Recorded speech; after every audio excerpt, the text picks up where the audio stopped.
say about that. The story tonight on Nightly News. And here now we'll look at the top stories that we're following for you tonight. The mother of a 13-year-old murder victim says her son was killed because he refused to join a gang. Police say the teen was killed by a 14-year-old yesterday during a fight over marijuana. And the state's lab used to test for the H1N1 virus is getting a big upgrade. New equipment will give the lab the same technology used by the CDC in Atlanta and help speed up those test results. Also, U.S. Senator David Vitter says he now has information he requested from FEMA about building projects and has removed his hold on FEMA nominee Greg King. The newly restored Roosevelt Hotel kicked off a big job fair today, and as WDSU News Channel 6 reporter Randy Russo shows us, there's a lot of competition.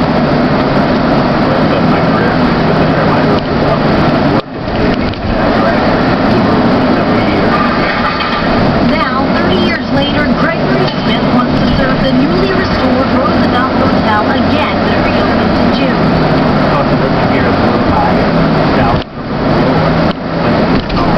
Andre Smith is recently unemployed but is hoping to land one of the 400 jobs available.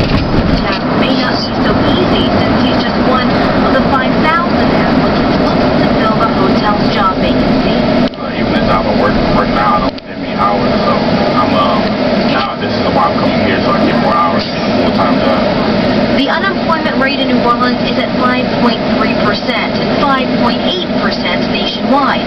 Although that's less than the national average, folks here say they're having the same struggles. So many people out there looking for work. Man, everybody's like at the same level, trying to get to a higher level, so it's so difficult.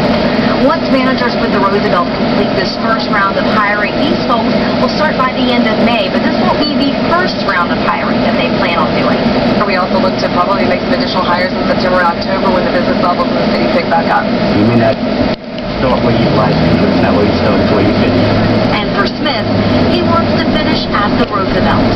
On your side of the CBD, I'm Randy Russo, WDSU News Channel 6. The Roosevelt Job Fair continues through Saturday at the Convention Center. Doors open at 10 a.m., but interested job seekers need to apply online before they arrive.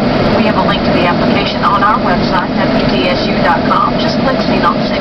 Well, now let's get a check on the roads. Traffic on I-10 headed west is very heavy right now from Weston Boulevard to Veterans Exit, so expect delays if you're headed out of the city. And on the Crescent City Connection, drivers will find slow going from the toll plaza all the way to the bridge. And now let's check in now with Chief Meteorologist Marvin Orr. We have to look at the rain that's going to be around now and also tonight, maybe, right? That's right. Now, the good news is no more severe thunderstorm warnings, at least at this point. But if you're driving I-10 to the west, you've got rain almost all the way to Baton Rouge. Here's a look at our live weather plus radar. And while it's not a warning on the way to Baton Rouge, you do have rain, and at times it's locally heavy. For example, here's a storm that's very close to LaPlace at this time. It's coming down, got some lightning with it, so keep that in mind as you cross the Bonnie Carey Spillway and then head towards Baton Rouge, or perhaps if you're coming home to New Orleans. Near Sorrento, you've got some moderate rain. Gonzales, some moderate rain, and there it is, extending into Baton Rouge. And then we can look all the way to the east, and if you're going to be driving along the Mississippi Gulf Coast, here's another storm that's right there approaching Gulfport, and you're going to have heavy rain with this storm as well. We can look at our Weather Plus radar network, and now we're getting a hail indicator. That hail indicator is the storm I just showed you over here by LaPlace. The storm generally moving to the east, but it's moving so slowly, and that's why you're getting the locally heavy rain. So it's heading east at about 13 miles per hour. All right, let's look at the forecast model, and the forecast model indicates that the rain, particularly for the shore, is going to diminish as we get into the evening, so that's good news. I'll look at my forecast for the overnight hours. I think you could have some patchy fog with temperatures dropping close to the dew point. Lows will be in the upper 60s to the low 70s. And then tomorrow, I think less rain, though there will be some scattered shower activity. High temperatures upper 80s to near 90 degrees. Here's our forecast model for tomorrow, and it shows later in the day some rain popping up, so keep the umbrella handy. I'll look into the weekend, and I want you to notice rain chances will go up Friday into Sunday. That's a quick look at the weather. Now let's check what's coming up with Camille for 6 o'clock. Tonight at 6. Council members hear from the community about a mental health hospital on the chopping block. Plus, the city makes good on its promise to take legal action against an abandoned amusement park. The latest developments in an ongoing dispute and a larger-than-life effort to help New Orleanians stay healthy. That's tonight after NBC Nightly News. And check us out online, WPSU.com. Nightly News. Just mute this so you can hear what goes on at the Market Cafe.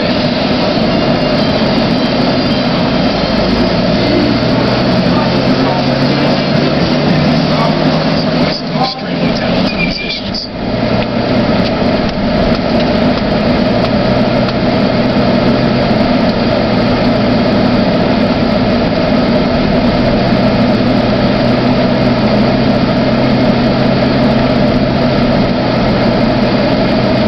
Woman's Way of Making a Difference. Nightly News begins now.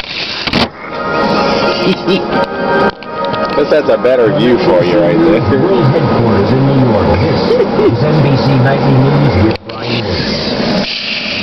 Good evening. They were responsible for the 47 souls sitting right behind them in the cramped fuselage of a Continental Connection commuter prop plane on a cold night in freezing precipitation coming into Buffalo.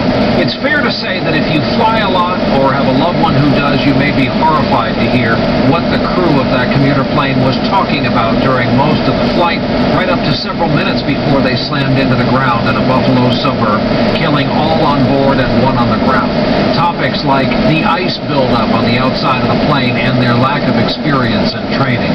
The end came with astonishing speed. The crew seems to know astonishingly little about what is happening to their aircraft on its way into the ground. It's where we begin tonight. NBC's Tom Costello is in our Washington newsroom. Tom, good evening. Brian, good evening. We learned at the NTSB hearings in Washington today that the crew of Flight 3407 violated the FAA sterile cockpit rule, which says all conversations below 10,000 feet must be strictly about the aircraft's performance. Investigators shared a transcript from the cockpit voice recorder, raising even more questions about the crew's actions and their training. In the hearing room today, the families of Flight 3407's passengers learned that Captain Marvin Renslow and 24-year-old co-pilot Rebecca Shaw had been discussing their careers, even their lack of experience as they approached Buffalo, a violation of FAA rules. Safety Board will pursue every lead toward the ultimate solution. What caused this accident? The transcripts released today show that less than 7 minutes before the crash, they discuss ice buildup on the plane. Quote, "Most ice I've seen on the leading edges in a long time," says Captain Renslow. Co-pilot Shaw then admits, "I've never seen icy conditions. I've never de-iced. I would have, seen this much ice and thought, oh my gosh, we're going to crash." But they're apparently unaware that they'd let the plane's airspeed fall dangerously low. This NTSB animation reconstructs the flight from black box data. Watch the pilot stick in the middle. Just 26 seconds before the crash, the control stick begins shaking, warning of an impending stall. But Renslow had never been trained how to react to a stick shaker. Rather than pushing the nose forward to regain airspeed, Renslow pulled the nose up. As the plane stalls, Renslow exclaims, "Jesus Christ." With the plane diving to the ground, Renslow yells, "We're down." Co-pilot Shaw is then heard screaming as the plane hits the ground. In all, 49 passengers and one person on the ground were killed. Veteran military, airline, and training pilot Jack Casey sees a lack of cockpit discipline.